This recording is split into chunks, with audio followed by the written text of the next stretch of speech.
Bismillahirrahmanirrahim. Assalamualaikum warahmatullahi wabarakatuh. Yang saya hormati dosen pengampu Bapak C. Fitriatna serta rekan-rekan yang saya banggakan.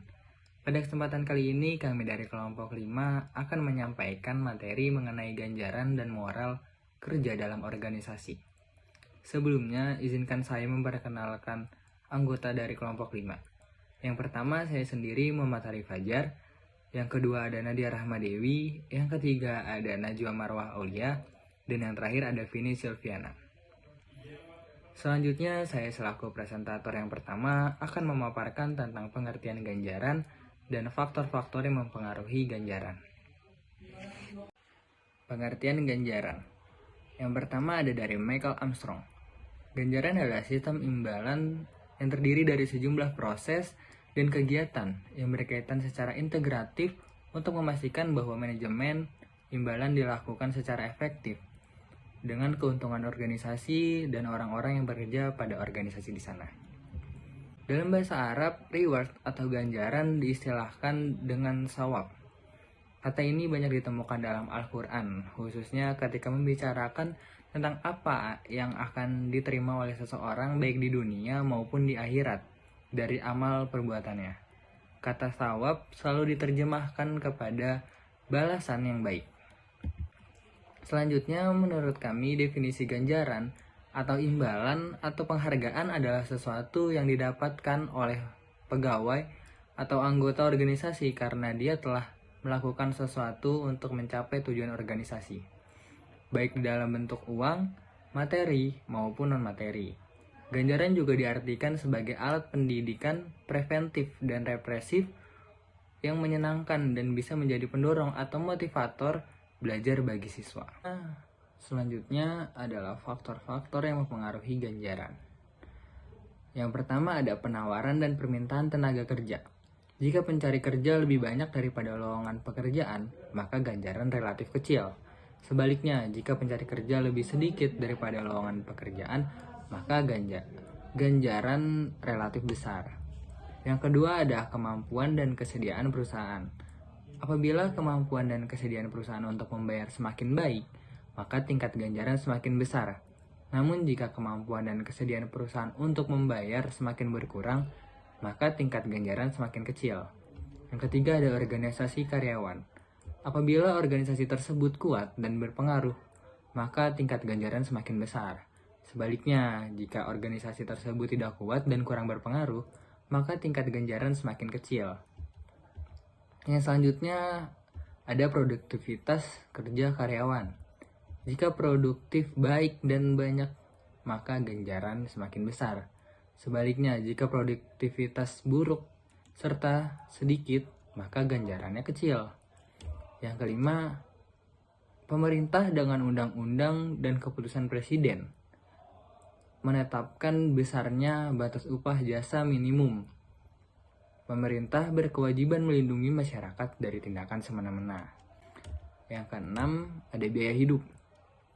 Apabila biaya hidup di daerah itu tinggi, maka tingkat ganjaran semakin besar. Sebaliknya, jika tingkat biaya hidup daerah itu rendah, maka ganjaran relatif kecil. Yang ketujuh ada posisi jabatan karyawan. Karyawan yang menduduki jabatan lebih tinggi akan menerima gaji lebih besar. Sebaliknya, karyawan yang menduduki jabatan lebih rendah memperoleh gaji yang lebih kecil.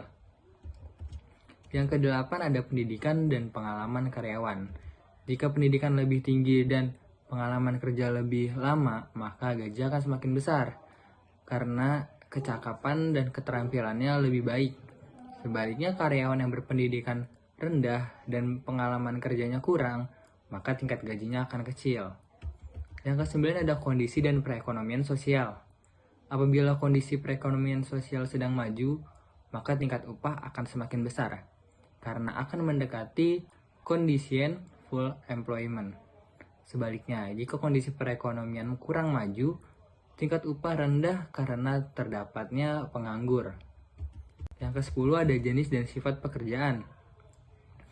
Kalau jenis dan sifat pekerjaan yang sulit dan mempunyai resiko lebih besar, maka tingkat upah semakin besar karena membutuhkan keahlian serta ketelitian untuk mengerjakannya.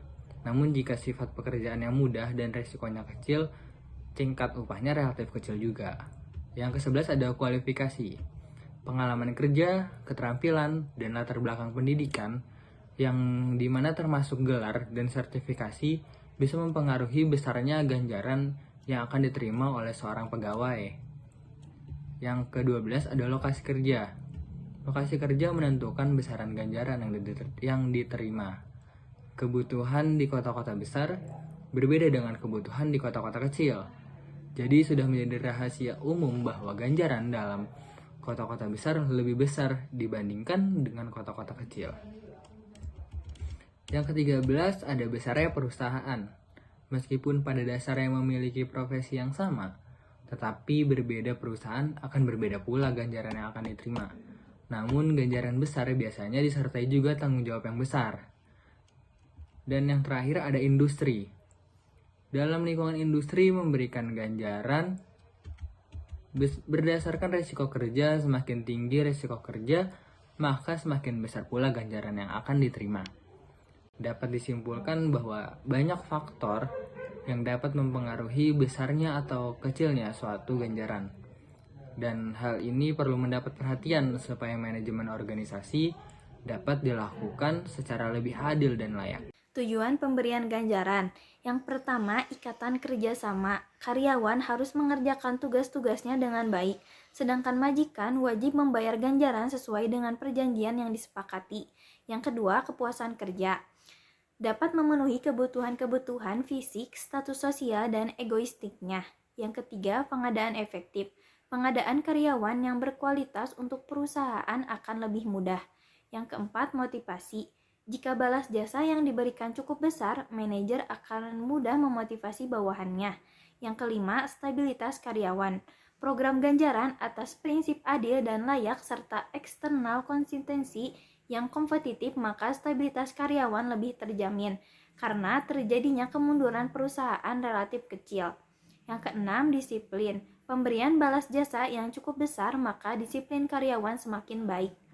Yang ketujuh, pengaruh serikat buruh. Program ganjaran yang baik, pengaruh serikat buruh dapat dihindarkan dan karyawan akan berkonsentrasi pada pekerjaannya. Yang kedelapan, pengaruh pemerintahan. Jika program ganjaran sesuai dengan undang-undang perubahan yang berlaku, maka intervensi pemerintah dapat dihindarkan. Hubungan ganjaran dengan kinerja. Program ganjaran atau balas jasa pada umumnya bertujuan untuk kepentingan perusahaan dari masyarakat, bukan tujuan salah satu pihak saja.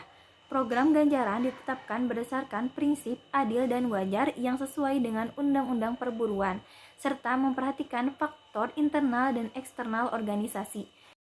Peterson dan Plowman Malayu 2005 mengatakan bahwa orang yang memiliki kemauan untuk bekerja karena hal-hal berikut. Yang pertama, the desire to live. Keinginan untuk hidup merupakan keinginan utama dari setiap orang. Yang kedua, the desire for possession. Keinginan untuk memiliki sesuatu merupakan keinginan manusia yang kedua dan merupakan salah satu sebab manusia mau bekerja. Yang ketiga, the desire for power. Keinginan akan kekuasaan merupakan keinginan selangkah di atas keinginan untuk memiliki dan mendorong orang mau bekerja. Yang keempat, the desire for recognition.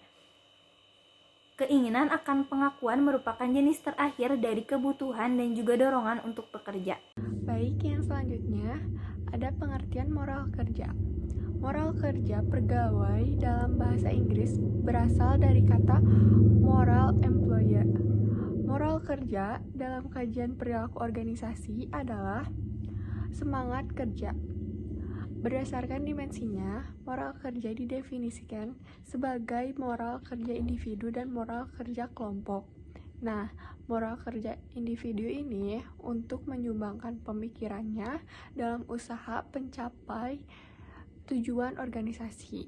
Nah, kalau moral kerja kelompok, yaitu semangat kerja dari kelompok secara bersama-sama untuk menyumbangkan tenaga dan pemikirannya guna mencapai tujuan organisasi. Nah, moral kerja juga dipengaruhi oleh faktor-faktor luar ataupun dalam. Contohnya, menurut Haris tahun 1984, pada bukunya halaman 239, Haris memandang bahwa faktor yang mempengaruhi moral kerja dihubungkan dengan persepsi karyawan, yaitu yang pertama, persepsi karyawan terhadap keadaan organisasi yang tidak dapat dikendalikannya, seperti pengawasan kerja, kerjasama dengan rekan kerja, kebijakan organisasi terhadap pekerja. Bila faktor tersebut dipandang menyenangkan oleh karyawan, moral kerja akan cenderung tinggi. Nah, yang kedua, ada persepsi karyawan terhadap tingkat kepuasan yang diperoleh oleh imbalan yang diterima. Nah, yang ketiga, ada persepsi karyawan terhadap kemungkinan untuk mendapatkan imbalan dan masa depan untuk maju. Hubungan moral kerja dengan priorisasi kerja yang menjelaskan bahwa semenjak moral menyebarkan ke dalam sikap-sikap karyawan adalah penting untuk menghijaukan akibat dari moral tinggi. Depresi dengan kepuasan tinggi dengan moral dan prestasi kepuasan rendah. Satunya efek dari pengaruh yang tidak diramakan dari moral adalah dampak priorisasi karyawan. Berbagai penelitian dilakukan oleh Saljum memperhatikan tidak ada hubungan dengan konsisten antara tingkat moral yang berspesifik dengan kinerja produksi karyawan. Kadang-kadang produksi tinggi dan moral tinggi, tetapi yang lain juga waktu produksi meskipun juga moral tinggi, dan begitu sebaliknya. Alhamdulillahirrahmanirrahim, presentasi dari kelompok 5 telah kami paparkan. Untuk teman-teman yang ingin bertanya, silahkan komentar di kolom komentar yang tersedia. Sekian dari kami. Wassalamualaikum warahmatullahi wabarakatuh.